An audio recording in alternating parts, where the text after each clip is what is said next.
Good morning, welcome back to my channel. তোমরা সবাই কেমন আছো? আমি তো ভালোই আছি।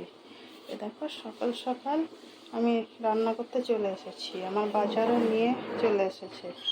এখানে দেখো ভাত বসিয়ে দিয়েছি, ভাতটা হচ্ছে। এখানে মাছ নিয়ে এসেছে, এখানে সব সবজি আছে, এখানে শাক, এখানে লিচু সব নিয়ে এসেছে। এবার আমি ধুয়ে ফ্রিজে ভরবো আর বাকি যেটা রান্না করব সেটা নিয়ে রাখবো। তো চলো আমি রান্নাটা করি। দেখো এখানে আমি সবজি কেটে নিয়েছি, মাছের ঝোল হবে। আর এখানে মাছটা ভাজা হচ্ছে। আর এখানে পটল ভেজে আলু সিদ্ধ করে রেখেছি। আর এখানে এই যে চিংড়িটা আগেই হয়ে গেছে, আর এই গরমে বসাতে পারিনি। তো চলো বাকি রান্নাটা করি।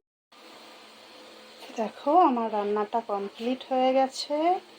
এখানে এঁচোড় চিংড়ি করেছি। আর এখানে দেখো মাছের ঝোলটা হয়ে গেছে, ঢেঁড়স আলু পটল দিয়ে। আর এখানে পটল ভাজা, আলু সিদ্ধ, আর এটা মাছের তেল ভাজা। আর এখানে আমের চাটনি করে রেখেছি। আমের চাটনিটা একটু বেশি করে করে নিই, ওই জন্যে 1 সপ্তাহ মতো খাওয়া হয় ফ্রিজে রেখে দিলে। ওই জন্যে আমের চাটনিটা প্রতিদিন করি না। আর এখানে তো ভাত হয়েই গেছে, তো এখানে দুধ গরম হচ্ছে। তো চলো, গুড্ডুর বাবা খাবে বলছে, গুড্ডুর বাবাকে খেতে দিয়ে দিই। এই দেখো গুড্ডুর বাবার জন্য আমি ভাতটা বেড়ে নিয়েছি,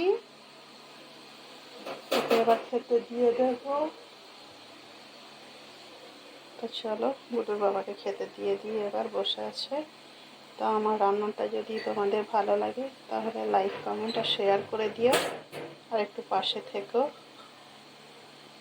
বাই।